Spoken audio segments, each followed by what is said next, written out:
you've ever noticed that you slowly started pulling away from people, not in a dramatic way, but quietly, replying less, sharing less, showing up less, you probably told yourself it was just who you are now.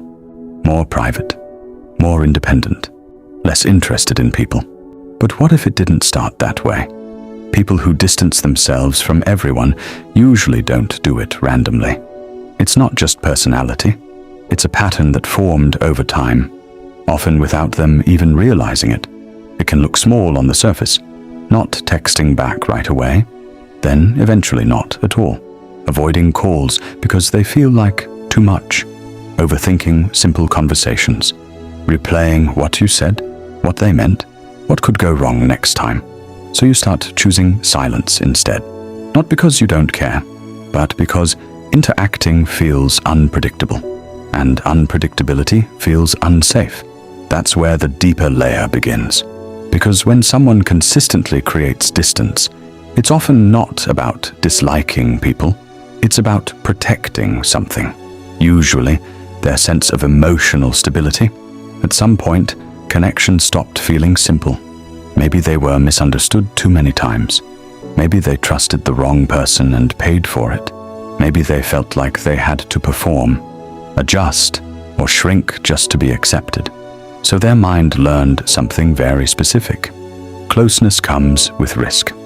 And once that idea settles in, distance starts to feel like control.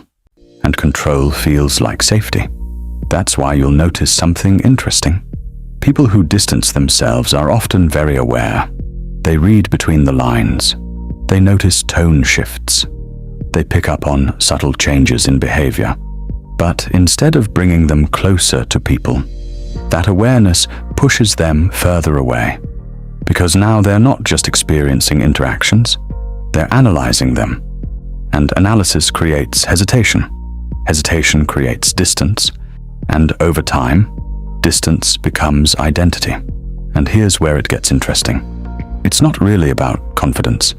A lot of people assume that someone who withdraws is insecure or shy. But the real reason isn't always fear of people.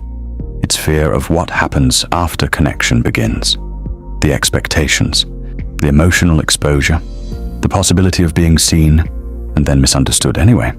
So instead of risking that, they stay just far enough to feel in control, close enough to observe, but far enough to not be affected. And that space becomes comfortable, not peaceful, but predictable. And predictability can feel safer than connection, even if it's lonely. Over time, this starts shaping how they see themselves. I'm just not a people person. I prefer being alone. I don't need anyone. But those statements, they're often not the full truth. They're conclusions built on past experiences. Because when distancing becomes a habit, it stops feeling like a reaction and starts feeling like personality. And that's the part most people don't question. They don't trace it back. They don't realize that what looks like independence might actually be protection. Protection from rejection, from disappointment, from emotional unpredictability. And that's not weakness. It's adaptation. It's what the mind does when it learns that being open comes at a cost. So it builds distance, not to isolate, but to stay stable. And once you start seeing it that way, the behavior makes more sense. It was never random. It was a pattern, a quiet one, but a consistent one. And the interesting thing about patterns like this is that once you notice them clearly, you can't really unsee them.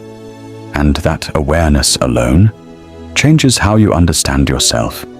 If this explained something for you, there's more to uncover. Because sometimes the way you are now is just a reflection of what you had to become.